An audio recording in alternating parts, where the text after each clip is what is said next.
Ala dhufee namni mana kiyyatti akkana narratti godhatee mumaa du'ee dachii kanan seenu dubartiin akka kiyyaa keessattuu dhiira yoo taate immoo humna iyyuu hin qabu hin danda'u dhugaadha kun dubartiin akka kiyyaa garuu natti hin taphattu wallahi alaa xula deemee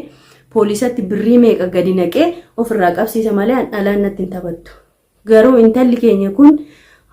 harsama wayii teessee achuma legellegaa ooluu malee ofiin tasarrattu nama ofirraa dhorkuu hin dandeessu.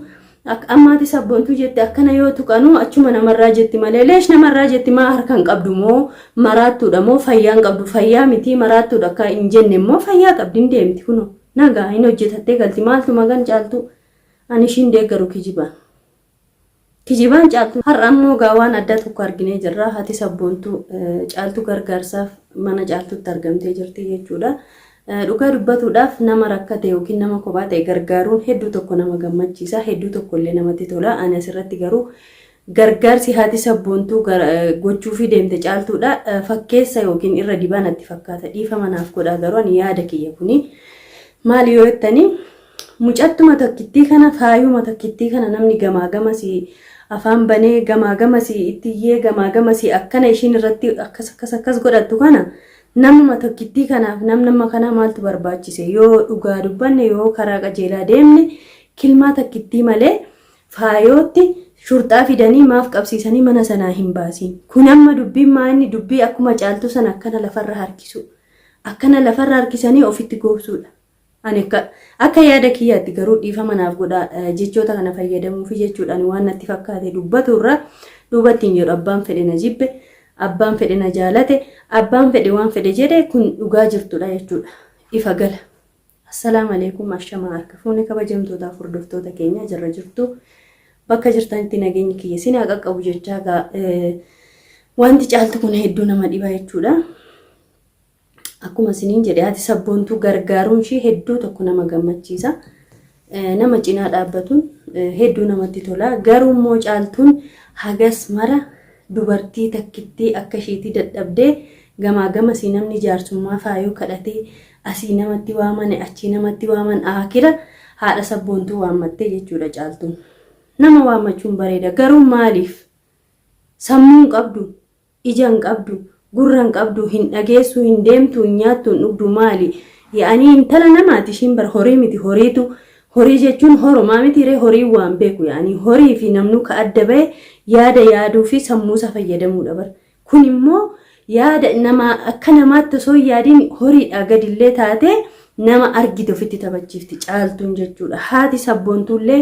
yoo dhugaan caaltuuf yaaddee yoo dhugaan quuqamteef yoo dhugaan ishii bira dhaabbadha jette teessee maal faayoo faana haasaan hin barbaachisu bar haasaa dheeressuun hin barbaachisu yoo dhugaadhaan bira dhaabbatu feete jechuudha biyya seerri keessa jiru keessa jirra wanni fedhe yoo dhufe yoo dhugaan faayoon miidhaarra geessifte waan qabatamaa argite manuma ishii sana akka ishiin baatu maaf poolisatti hin fidin kana bicha haadha sabboontuuf illee ergaa kiyya kun isiniin kun illee yaadatti kenna hordoftoota keenya yoo nuti boonyu nu faana boojjetan yoo nu kolfinu nu faana kolfitan yoo nu aarru nu faana aartanii isiniin kun illee yaada keessan dhugaa yaada onnee keessan irraa yaada bakka karaa qajeelaa kennadha nush fakkeessuuf ebelu miskiinaa ebelu akkasii maaliin jedhiina haqa dubbadha maaliifu caaltuun daboo nama kanaa yuun barbaachisu faayoo tokkitti ofirraa baasuu dadhabdee gamaa gamas deemtee harqitee boosee maaltu ishii boochisa dura ishii waammate miti waan qabnu wajjin nyaanna waan qabnu wajjin dhugna waan taane wajjin taana jettee kan waammate ishiidha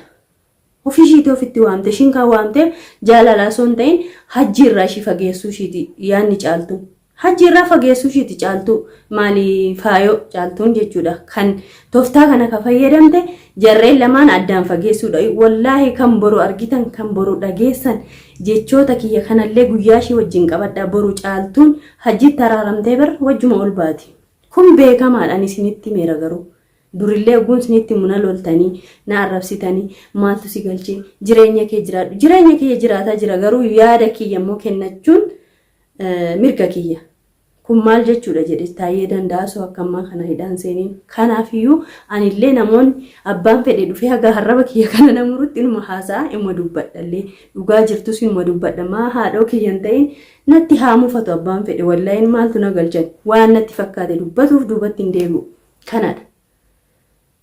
Ishii tokkittii kana dadhabdee ofitti waamtee mucattee ofitti goobsitee amma kunoo akira manni qixa kiyyaa jette qixa keefi kiyya mana kanatti na fuudhe hajjiini manuma kana gadi ba'uu jette faayoon hin danda'amne laala kuni guutuun tuffii ishii agartee ishii naaqxee ka jetti dura mee namtittii isa faana adda baatee amata meeqa deebitee teessee itti deebite kana maal amantee ofitti waamte laala kana gowwaa yoo namni jedhuun gowwaadha gowwaa gadi. Ammas immoo haati sabboontuu eega gargaarsa dhaqxe waan hunda eega achi bulteeyyuu ogguusaa wallolan jidaaraan sidhaa jettee maal jettee itti fokkorte jette riikoordii gootee yookiin viidiyooyyuu dhoksaa waraabdee ishiin kunuu yaani ragaadha miti ragaa qabatamaadha geessitee shurxaatti agarsiistee maa irraan baasiin. Anatu situma anatu sirraa baasa aga yoomii teessee caaltuu eegdi haati sabboontu sakandii namni bar sakandiif daqiiqaa keessatti namni nama balleessuu barbaadu nama balleessa summii yoo feete laattee fi feetu mucaashii gara dabarsite feetu ishii kana ajjeeftee akka feete goote sakandiitu ishii gaa sakandiif daqiiqaa fayyadamnaan namni nama miidhuudhaaf gahaadha kun aga yoomii teessee haati sabboontu caaltuu naa eegdi. Kun maal fakkaata fakkeessa yookiin immoo of jaalachiisuu fakkaata aniin kun osoon garuu caaltuun hin gargaara jedheetti seenee waan godhee ifa baasee akka ishiin iddoo tokko hin geenye qabsiisa malee afaaniin bahanii sooshaal miidiyaa irratti anatu akkasii godha anatu siinsi baasa jechuun faayidaa tokko hin qaban akka kiyyaatti dhiifa manaaf godha hordoftootaaf kabajamtoota kiyya haati sabboontuu haadha ishiinuu akka tanqaashashaanii jirtu. Hedduu tokko nama aarsaa jechuudha. Garuu anammallee haadha sabboontuu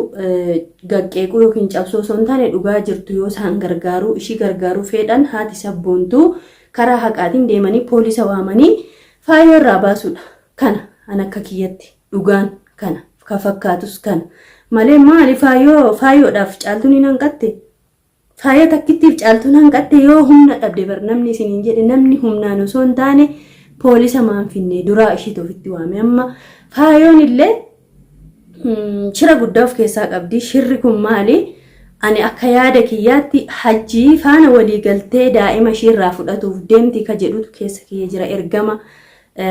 hajjiiti laata walii galanii mucattii kana fudhatuuf deemuu laata ka jedhu shakkii keessa kiyya jira waan hin agarreegaa arge jechuun illee ni ulfaata shakkii garuu hin qaba bakka maaliifuu kijibaan ishiin hajjii barbaada hajjii takkasii maali jetti malee walii galtee qabanii laata warri kunii deebi'anii shira irratti yaadaa jiranii laata jechaa jiran amma keessa kiyyatti yaada kiyya kunii sinis akkuma siniin jedhe yaada keessan hima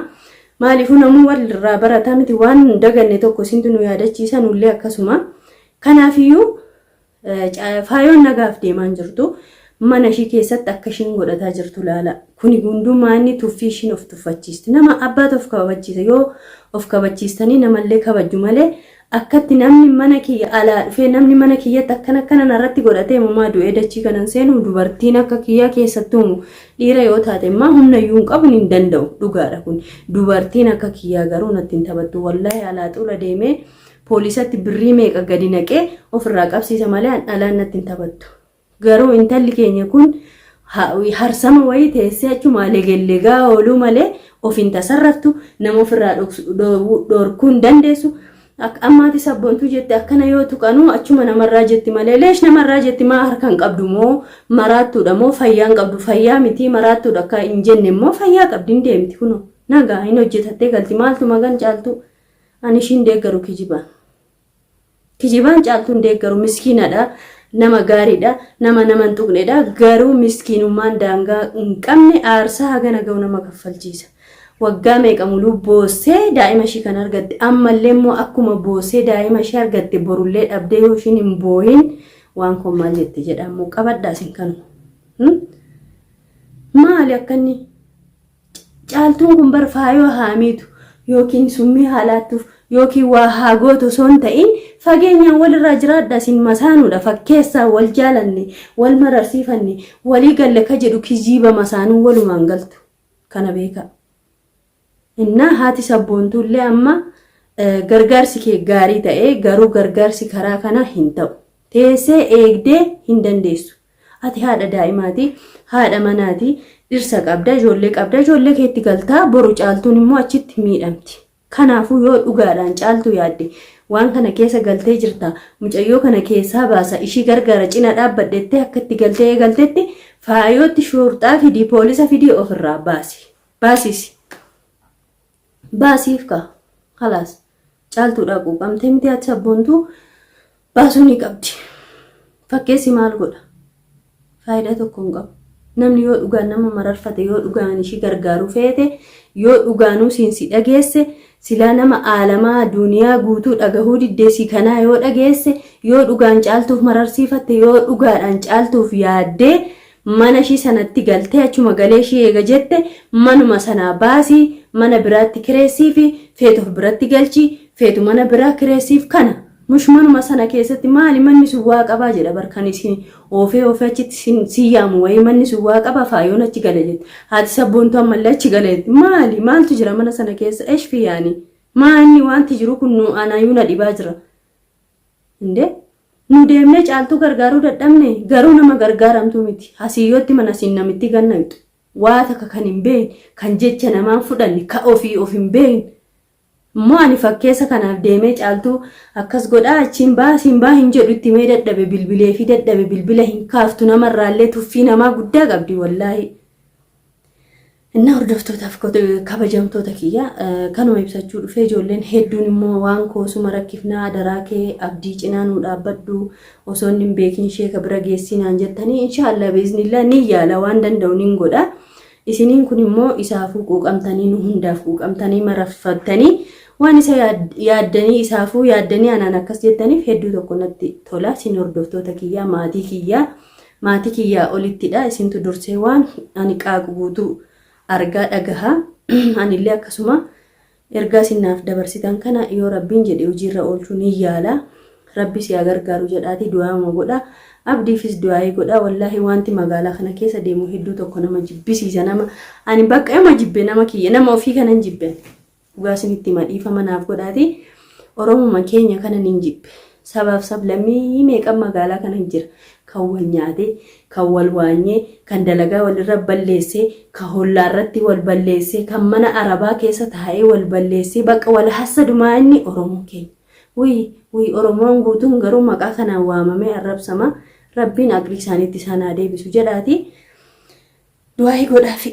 namoota keenya magaalaa kana jiran keessa wallaahi nama muraasatu fayyaadhaan deema malee kaan maraataa kophaa haasaa akka deemu kan nama kana eessaan balleessu jedhu